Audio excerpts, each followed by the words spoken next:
I know it has been a while since I posted on here, and I felt like the best way to come back from my little hiatus, which wasn't really a hiatus, I was redoing my reading room and my kitchen, and I was just creating short form content because I couldn't really like sit down and film like reading vlogs, and that's usually what I post on here. But as you can tell, I did redo my shelves, and I've added a few more shelves because I was running out of room. I have more areas where I can put like my special editions on show, because that's really why I buy special editions, is because they're so pretty and I just want to look at them all the time. So I'm really happy with my reading room right now. I feel like this is going to be like the last design. I'm not changing it.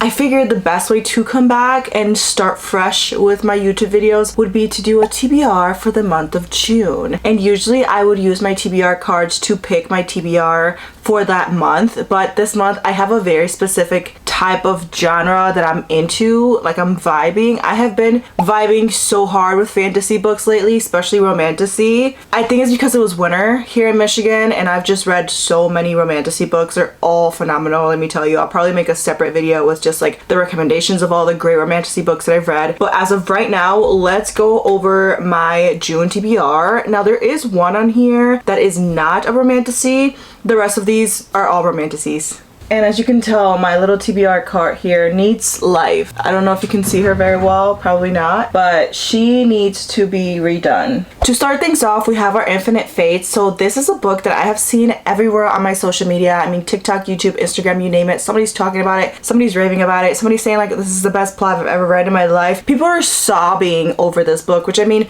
if I'm reading a book where the love interests have to find each other in every single lifetime and then kill one another and then be reincarnated, I would also be in my feelings, so that is understandable. This book follows Evelyn and Arden. So they are soul ties and they are cursed to kill each other in every single lifetime, but they are actually lovers. So in this lifetime, Evelyn's sister's life is on the line and she decides enough is enough. I'm going to find Arden in this lifetime. I'm going to break our curse and I'm going to hope that I don't fall in love yet again, because when they fall in love with one another is when they supposedly. So this is a book that I'm really excited to read. So this is our first pick. Keeping it going with the romantasy vibes, we have Heavenly Bodies. So in Heavenly Bodies, we have a female lead that is cursed to fall in love with a star that is going to destroy her. I have so many questions there, but I'm gonna leave it until I've read the book, and then I'm gonna start asking all the questions like, how do you fall in love with a star? Is it, I don't think it's a monster romance. Does the star turn into a human? Like, there has to be magic involved, of course. But like, how do you fall in love with a star that's meant to destroy you? I have no idea. Like I said, I have a lot of questions and I need them to be answered. So this book follows Alara and she ends up escaping a dying kingdom only to find out that she has forbidden power, and then her enemy ends up being the one that teaches her how to use her forbidden power. Of course, she also ends up falling in love with the enemy. I feel like that's every single romantasy, is she's gonna fall in love with the enemy. Like, the villain sometimes is just misunderstood. So this is option number 2. Then we have this chunky book that really is just a weapon of mass destruction, Fairy Tale. I feel like if you are a reader in the online readers community, you have heard something about this book. And it was an indie author. She was an indie author. I believe she got picked up by a publisher and now it's getting a new traditional cover. This is the indie cover. I just really love the indie cover, so I was able to get my hands on it. Thank you to the person that sold it to me for dirt cheap, because some people are trying to sell this for like $200. I hate resellers. Let me just say that. I can't stand them. Like, I understand wanting to get rid of a book that you bought and you're like, all right, I don't care for it anymore. Let me sell it to somebody else. But like, always try to sell it as close to cost as possible, because why would you buy a book that is $50, $20 and sell it for $300? That is insane. In this economy? Now, this book follows an orphaned English teacher by the name of Darcy, and she has to travel to the mysterious town of Fairy Tale because she has to claim her inheritance. Once she gets there, of course, she gets entangled in this dark web of secrets, seductions, and supernatural power that forces her to confront an ancient evil, and while she's doing that, she has to choose between two very different men. Now I can see why this book is thick. That is a lot. This book has a lot going on for itself, and I'm just gonna hope for the best and hope that this is a 5-star read. Who knows? It might surprise me. One of my most anticipated reads of this year is Oathbound. Now this is book 3 in the series. So book 1 is Legendborn and book 2 is called Bloodmarked. I don't know why I blank there. I know that book like the back of my hand, obviously not all the time. But the things that I can say about this book is that, of course, I don't want to spoil book 1 or book 2 for you, is that in this book we follow Bree as she is discovering dark truths that she can no longer escape from. So I feel like this book is going to have a lot of answers to questions that were developed in book 1 and book 2. And I will say, if you haven't started this series yet, maybe wait a little bit. This is going to be a 4-book series, and every single book ends up leaving us with the worst cliffhanger of your entire existence. The cliffhanger in book 2 was so bad that I'm actually genuinely scared to read book 3. Like, I'm not ready. I feel like I'm gonna want to throw up, vomit. That is the same thing. It's little different words, same thing. You get what I'm saying. Extremely anxious to start this book. Vomit, throw up. Really? That's literally the same thing, Helen. I have yet to finish the Magnolia Park series by Jessa Hastings, but when she dropped this book, I knew that I had to pick it up. It has a very questionable cover. Most of her books have very questionable covers, but the story in all of them will have you pleasantly entertained. Now, this book is a standalone, so that's why I am going to be reading it in the month of June, even though I haven't finished. Into the Dark is the last book they released in the Magnolia Park series, so I will be reading that when, I don't know, in 2025. We still got a few months to go, so it's alright. The conditions of Will follow Georgia, and she returns home for her father's funeral. Once she's there, she's forced to navigate old wounds, forbidden attraction, and long-buried secrets that threaten to shatter her already fractured family. So this sounds like it's going to be really dramatic, which most of the books by Jessa Hastings are going to be pretty dramatic. I feel like that's really what she's good at doing. But I saw a few of my friends said that this is like one of their favorite books of the entire year. They were sobbing over this book. I'm not really a crier when it comes to books. It takes a lot for a book to make me cry, but I just love a very messy plot line. Like, the more drama that there is within a book, the more I'm going to enjoy the story. I like my books to have like impactful factors where I will close the book and I'll still be thinking about it a few days later. So I'm hoping that this book does just that for me. The one book on this list that is not a romantasy and it's actually a thriller, and I am trying to read more thriller books this year. That's a goal of mine. However, some thriller books are not really that impactful for me. I don't know what it is, but sometimes I can foreshadow what's going to happen, and I can for most books, but there's some genres that like I can overlook that. Like for romance, it's really easy to predict a romance book from chapter 5. You already know how it's going to end. Very rarely do they end differently than what you can expect. Dark romance, I feel like, always has that wow factor for me. It's like a thriller with romance involved. That's how I see dark romance books. And then fantasy, of course. If a fantasy book knocks me on my ass, that's like a 6-star read for me. Some you can predict, some you cannot. But for thrillers, I feel like you should always be unpredictable. That's what I need in my thriller books, and I'm hoping that's what this book gives me. This book follows people that live on an island, and it's the last safe island from this deadly fog. The residents that live on this island have to solve a crime of who committed a murder within 107 hours. If they can't solve the crime, then everybody on the island is going to be annihilated. But the problem is that everybody lost their memories. So their memories were erased of who committed the crime, and the killer is actually walking amongst them. That sounded so cool. So that's why I picked it up. I'm like, there's no way that this book won't shock me. It has to shock me. And I guess this is the author of The 7.5 Deaths of Evelyn Hardcaster.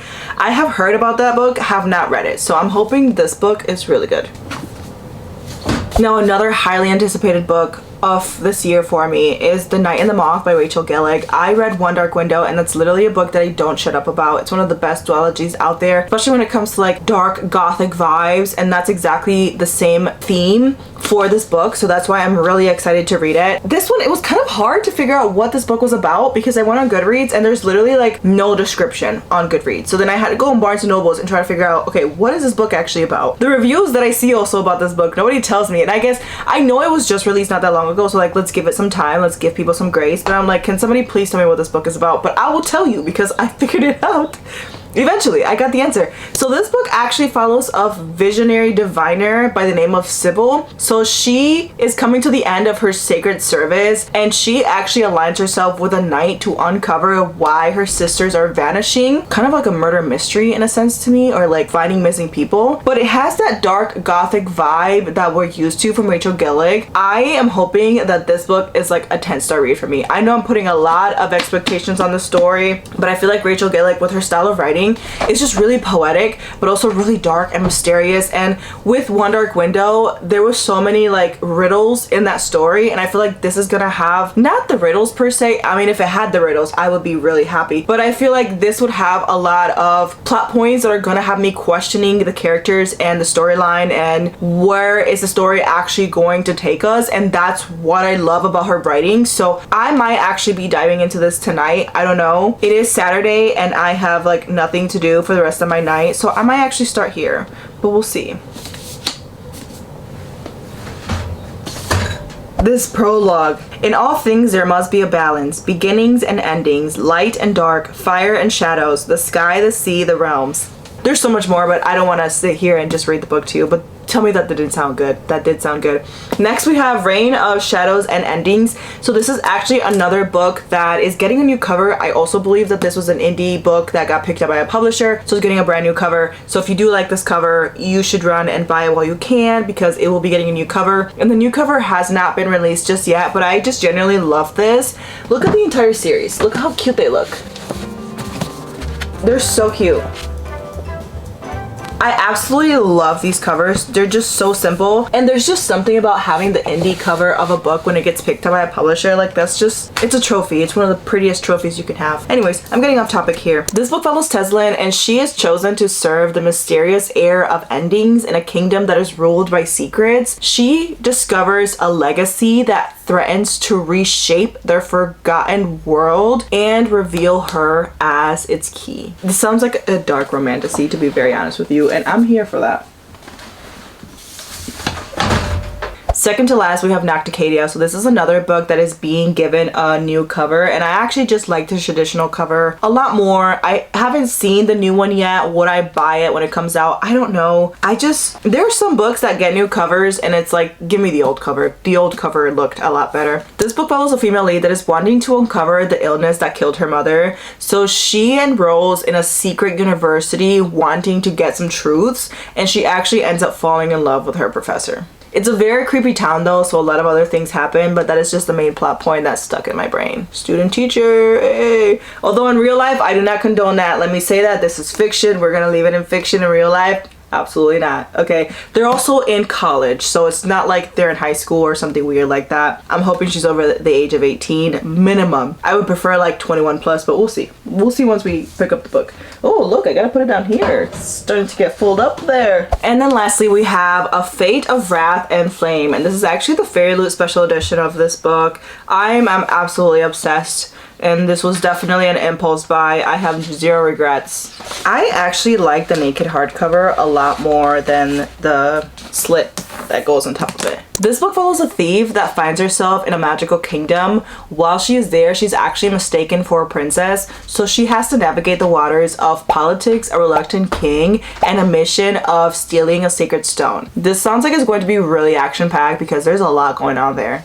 Those are all the books that I have picked to read in the month of June. Now, I usually read about 20 books every single month, so I'm just giving myself some grace because I know there will be other books that I will read for my physical TBR, and like reading vlogs and buddy reads and book club picks and that sort of thing. So I feel like 10 I can for sure do. So hopefully when I come and do my June wrap up, we see these books on there. I'm gonna hold myself to it. You don't have to hold me to it. I will do it. I promise it will get done. And I am curious to know, what are some books that you're wanting to read in the month of June? Or what are some books releasing in the month of June that you just can't wait to get your hands on? Like, some of these books literally released in May, and I'm just like, they're going to be read in June. So let me know in the comments. Thank you so much for watching this video, and I will try to be more consistent posting reading vlogs and book recommendations on here because I do want to be more consistent. That's a goal of mine for 2025, but we'll see how it goes. Thank you so much for watching this video, and I hope you have a good rest of your day.